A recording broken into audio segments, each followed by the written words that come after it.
आप सभी का स्वागत है अभिनंदन ऑफिसर्स एकेडमी के इस लोकप्रिय चैनल पर। और 15 मिनट शो के अंतर्गत हम लोग देखेंगे बीपीएससी डीओ पैटर्न पर आधारित पॉलिटी के संधार प्रश्नों को प्रश्न तो महत्वपूर्ण होगा ही, विश्लेषण भी संधार होगा चूंकि प्रश्न जो है एक ही एग्जाम से आपको अधिकारी बनने का मौका प्राप्त हो रहा है।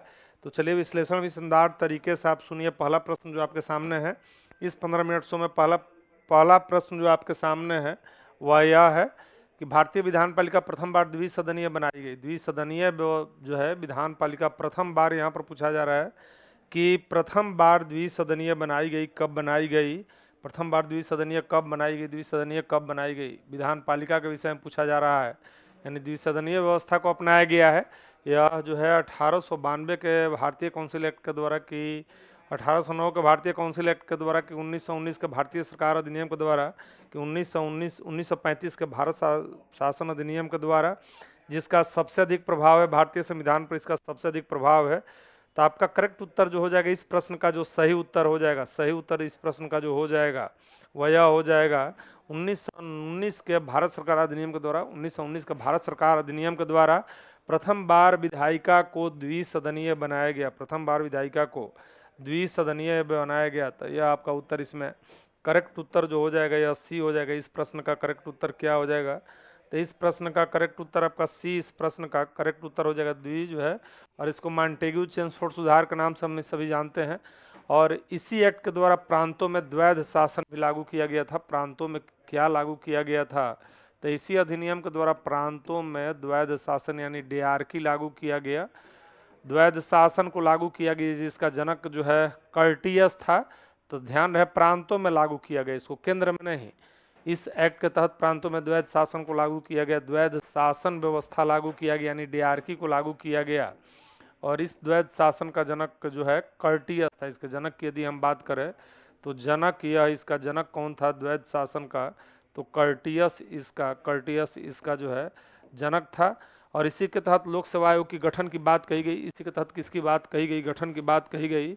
तो लोक सेवा आयोग के गठन की बात कही गई। अगला प्रश्न जो आपके साथ है कि एक निर्वाचित संविधान सभा द्वारा भारत के संविधान के निर्माण का प्रस्ताव किया गया था। चूंकि इसको एक संविधान सभा के द्वारा निर्मित किया गया था, संविधान सभा के द्वारा निर्मित किया गया लगभग जो है 3 वर्षों में, यानी 2 वर्ष 11 महीना 18 दिन में विश्व का यह सबसे बड़ा लिखित संविधान है, जीवंत संविधान है, कार्य रूप में भी यह सफल संविधान है। तो एक निर्वाचित संविधान सभा द्वारा इसका निर्माण किया जाएगा। और इसका प्रस्ताव किया गया था साइमन कमीशन में, साइमन कमीशन के द्वारा, जो कि 1927 में इसका गठन किया गया था, फरवरी 28 में साइमन कमीशन भारत आएगा। भारत शासन अधिनियम 1935 के द्वारा कि क्रिप्स मिशन सरकार द्वारा, क्रिप्स मिशन 1942 के द्वारा कि कैबिनेट डेलीगेशन के द्वारा तो यह किया गया क्रिप्स मिशन के द्वारा। यह किसके द्वारा किया गया? क्रिप्स मिशन, जो कि 1942 का था। इसको गांधी जी के द्वारा पोस्ट डेटेड चेक कह दिया गया, चूंकि सेकेंड वर्ल्ड वार चल रहा था, ब्रिटेन की नैया जो है जगह जगह डूब रही थी। चर्चिल जैसे प्रधानमंत्री ब्रिटेन को संभाले हुए थे। तो क्रिप्स प्रस्ताव के द्वारा यह कर दिया गया कि निर्वाचित संविधान सभा द्वारा भारत के संविधान का निर्माण करने का प्रस्ताव किया गया। चूंकि यह किया जाएगा किसके द्वारा? तो यह किया जाएगा संविधान सभा के द्वारा, जिसका गठन किया जाएगा कैबिनेट मिशन योजना के द्वारा। तो आपका सही उत्तर आप इसमें सी हो जाएगा, क्रिप्स मिशन, जो कि 1942 का था। और इसको जो है गांधी जी ने पोस्ट डेटेड चेक कह दिया, यानी उत्तर दिनांकित चेक कह दिया गया जो है गांधी जी के द्वारा। और इसका गठन हुआ किसके द्वारा? तो संविधान सभा के द्वारा इसका गठन हुआ। संविधान सभा के द्वारा जो है भारतीय संविधान को निर्मित किया गया संविधान सभा के द्वारा। और इसका गठन किया गया कैबिनेट मिशन योजना के द्वारा। कैबिनेट मिशन योजना के द्वारा इसका गठन किया गया। मिशन योजना जो कि 1946 की यह योजना थी, 3 सदस्यीय योजना थी। तो सही उत्तर इस प्रश्न का आपका जो हो जाएगा सी, इस प्रश्न का करेक्ट उत्तर हो जाएगा सी हो जाएगा। अगला प्रश्न है कि इससे पहले बहुत महत्वपूर्ण परीक्षा जो कि बीपीएससी के द्वारा आयोजित की जा रही है एडीओ की, और इसमें आपको मिलेगा लाइव क्लास मिलेगा। जो टारगेट बैच आ रहा है, आज से आगाज भी हो चुका है, इसका जो है आज से आगाज भी हो चुका। तो लाइव क्लासेस में आपको मिलेगा, रिकॉर्डेड क्लास मिलेगा, वह भी अनलिमिटेड मिलेगा। चैप्टर वाइज पीडीएफ नोट्स मिलेगा, चैप्टर वाइज एमसीक्यू टेस्ट इसमें मिलेगा, बोर्ड पीडीएफ मिलेगा। तो बिल्कुल इस बैच से जुड़कर अपनी सफलता सुनिश्चित करें। भारत के संविधान की रचना है तो संविधान का विचार जो है सर्वप्रथम किसने प्रस्तुत किया? स्वराज पार्टी ने 1934 में, कि कांग्रेस पार्टी ने 1936 में, कि मुस्लिम लीग ने 1942 में, कि सर्वदलीय सम्मेलन ने 1946 में? तो इसका विचार सर्वप्रथम जो है प्रस्तुत किया गया, सर्वप्रथम विचार जो प्रस्तुत किया गया, यह सर्वप्रथम विचार प्रस्तुत किया गया स्वराज पार्टी के द्वारा, जो कि 1934 में स्वराज पार्टी के द्वारा जो है 1934 में किया गया, रांची में किया गया। जबकि सबसे पहले मांग करने वाले व्यक्ति थे, संविधान सभा की मांग करने वाले सबसे पहले व्यक्ति थे बीजी तिलक, बाल गंगाधर तिलक के नाम से इनको हम लोग जानते हैं। गणम दल के नेता थे बीजी तिलक, जो है महाराष्ट्र के चितपावन ब्राह्मण में इनका जन्म हुआ था, और इन्होंने 1895 में मांग की थी, जो है संविधान सभा की मांग की। जबकि गांधी कहे थे कि भारतीय संविधान भारतीयों की इच्छा अनुसार होगा। गांधी क्या विचार व्यक्त किए थे कि भारतीय संविधान भारतीयों की इच्छा अनुसार होगी, और कांग्रेस अपने आईएनसी अपने जो है 1936 के इंडियन नेशनल कांग्रेस अपने 1936 के अधिवेशन में, 36 के अधिवेशन में मांग की, जो है संविधान सभा की मांग की। रही बात इसके चुनाव की, तो जुलाई 1946 में संविधान सभा के सदस्यों का चुनाव होगा। जनरली 10 लाख की आबादी पर संविधान सभा के सदस्य चुने गए। प्रतीक की बात करें तो हाथी प्रतीक हाथी था। अगला प्रश्न कि संविधान सभा में उद्देश्य प्रस्ताव किसके द्वारा प्रस्तुत किया गया? उद्देश्य प्रस्ताव बहुत महत्वपूर्ण उद्देश्य प्रस्ताव है, जो कि आधारशिला रखी गई थी संविधान बनाने के आधारशिला, तो यह पेश किया जाएगा जवाहरलाल नेहरू के द्वारा उद्देश्य प्रस्ताव को प्रस्तुत किया गया। जवाहरलाल नेहरू इसको उद्देश्य प्रस्ताव को प्रस्तुत करेंगे। छोटा सा करेक्शन है यहाँ पर भी, आप कर ले सी हो जाएगा। पंडित जवाहरलाल नेहरू के द्वारा जो है उद्देश्य प्रस्ताव प्रस्तुत किया गया। यह 13 दिसंबर 1946 को, 13 दिसंबर 1946 को संसद भवन के केंद्रीय कक्ष नई दिल्ली में यह उद्देश्य प्रस्ताव प्रस्तुत किया गया, और यही उद्देश्य प्रस्ताव प्रस्तावना का आधार बना। किसका आधार बना? तो यह उद्देश्य प्रस्ताव प्रस्तावना जो कि संविधान का आत्मा है, इसका आधार बना। इसका प्रारूप तैयार किया गया था BN राव के द्वारा। इसका प्रारूप तैयार किया गया BN राव, जो कि संवैधानिक सलाहकार हैं, उनके द्वारा इसका प्रारूप तैयार किया जाएगा। जबकि संविधान सभा इसकी मंजूरी देगी 22 जनवरी 1947 को। यानी प्रारूप तैयार किया गया इसका किसके द्वारा? प्रारूप तैयार किया जाएगा BN राव के द्वारा। प्रारूप तैयार किया जाएगा,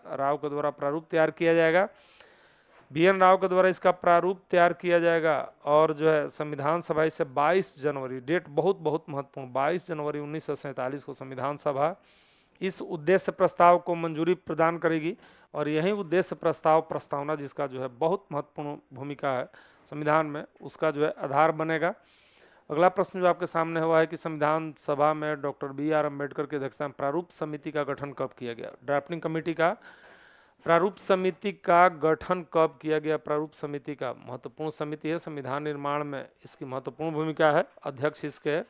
अध्यक्ष इसके जो है प्रारूप समिति के अध्यक्ष जो थे भीमराव अम्बेडकर थे, जो कि संविधान के जनक भी कहे जाते हैं। इन्हें भारतीय संविधान जो है आधुनिक मनु के नाम से भी जाने जाते हैं।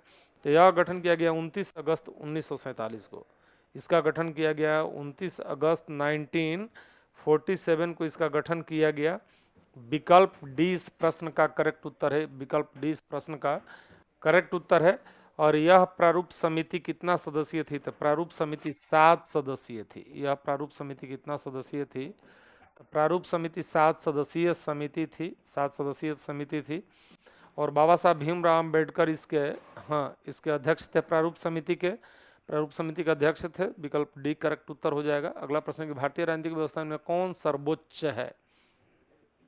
जहां तक भारतीय राजनीतिक व्यवस्था की बात है तो इसमें कौन सर्वोच्च है? सर्वोच्च न्यायालय है, कि संविधान है, कि संसद है, कि धर्म है?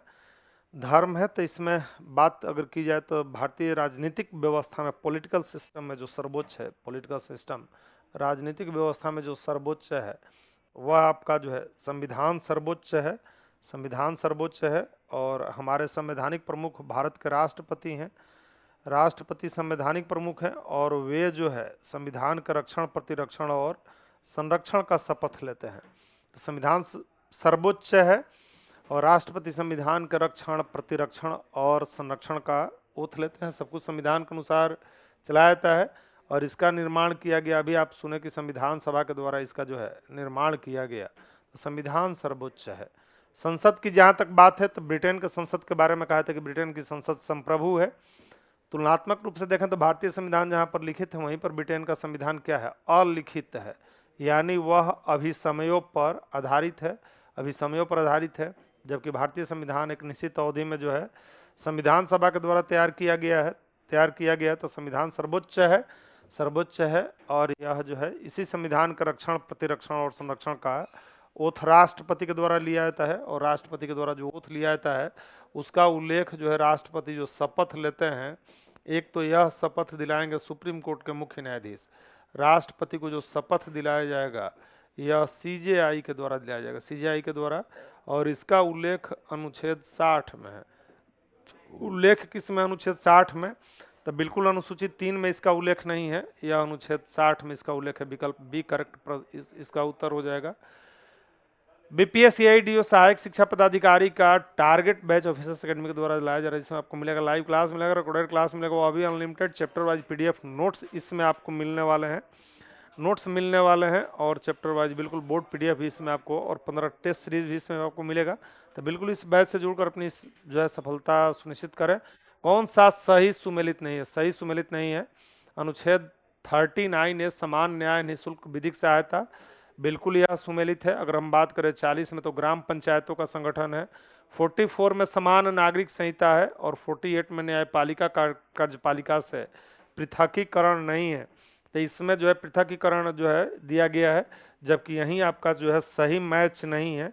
यह हम बात करें कि कार्यपालिका का न्यायपालिका से पृथकीकरण जो है यानी सेपरेट किया गया है किस अनुच्छेद के तहत, तो यह अनुच्छेद आपका 50 हो जाएगा। तो यहीं आपका सुमेलित नहीं है, सुमेलित यहीं नहीं है कार्यपालिका का न्यायपालिका से पृथकीकरण। और इसका उल्लेख किस अनुच्छेद में? तो इसका उल्लेख आपका अनुच्छेद 50 में इसका उल्लेख किया गया। अनुच्छेद किस में उल्लेख किया गया है? 50 में इसका उल्लेख किया गया है। बढ़ते हैं अगले प्रश्न की ओर। अगला प्रश्न जो आपका है आपके सामने है, स्क्रीन पर सामने है कि कौन सा शब्द भारत के संविधान की उद्देशिका में नहीं है? उद्देशिका को हम लोग प्रस्तावना कहते हैं, प्रियम्बल कहते हैं। उद्देशिका में कौन सा शब्द नहीं है? कौन सा शब्द उद्देशिका में नहीं आपको बताना है। समाजवादी की पंथ निरपेक्ष, समाजवादी शब्द की पंथ निरपेक्ष की प्रभुता संपन्न की लोक कल्याण, तो इसमें आपका लोक कल्याण का उल्लेख नहीं है। चूंकि हम प्रस्तावना का हम बात करें, प्रस्तावना की उद्देशिका की बात करें तो इसकी शुरुआत होती है we the people of India से, हम भारत के लोग भारत को एक संपूर्ण प्रभुत्व संपन्न समाजवादी पंथ निरपेक्ष लोकतंत्रात्मक गणराज्य बनाने के लिए, मतलब ये सब शब्द आपके आ रहे हैं। समाजवादी पंथ निरपेक्ष शब्द को 42वें संविधान संशोधन के द्वारा जोड़ा गया। इसको जो जोड़ा जाएगा यह 42वें संविधान संशोधन जो है जिसको मिनी कॉन्स्टिट्यूशन कहा जाता है, 42वें संविधान संशोधन के द्वारा इसको जोड़ा जाएगा। विकल्प डी इस प्रश्न का करेक्ट उत्तर हो जाएगा, इस प्रश्न का डी उत्तर हो जाएगा। कौन सा सही है? भारतीय संविधान अध्यक्षात्मक है, नाम मात्र का राजतंत्र के कुलीन तंत्र है कि भारत में संसदीय प्रजातंत्र है। तो इस प्रश्न का शुरू हो जाएगा, उत्तर क्या हो जाएगा भाई? तो इसमें जो है संसदीय प्रजातंत्र है। भारत में क्या है? तो संसदीय प्रजातंत्र है। और यह संसदीय शासन व्यवस्था कहाँ से लिया गया है? तो यह ब्रिटेन से लिया गया है। तो संसदीय प्रजातंत्र है भारत में, गणराज्य है भारत, जबकि ब्रिटेन में क्या है? राजतंत्र है। यह उत्तर आपका हो जाएगा। अगला प्रश्न जो आपके सामने है, जो कि लास्ट प्रश्न होगा इस सेशन का, और वह है भारतीय राष्ट्रीय ध्वज में चक्र किसका प्रतीक है? राष्ट्रीय ध्वज में जो कि जिसको कहाँ से लिया गया है? सारनाथ से लिया गया है। और यह चक्र स्वतंत्रता का कि न्याय का कि समानता का कि भाईचारे का, तो यह चक्र जो आपका प्रसिद्ध है, प्रचलित ही जो है प्रतीक है, यह न्याय का प्रतीक है। यह चक्र किसका प्रतीक है? तो यह न्याय का है। राइट उत्तर आपका क्या हो जाएगा? बी हो जाएगा। तो इसी के साथ आपका सेशन आज यह यहीं विराम लेगा। मिलते हैं हम लोग नेक्स्ट सेशन में, तब तक थैंक यू, बहुत बहुत धन्यवाद।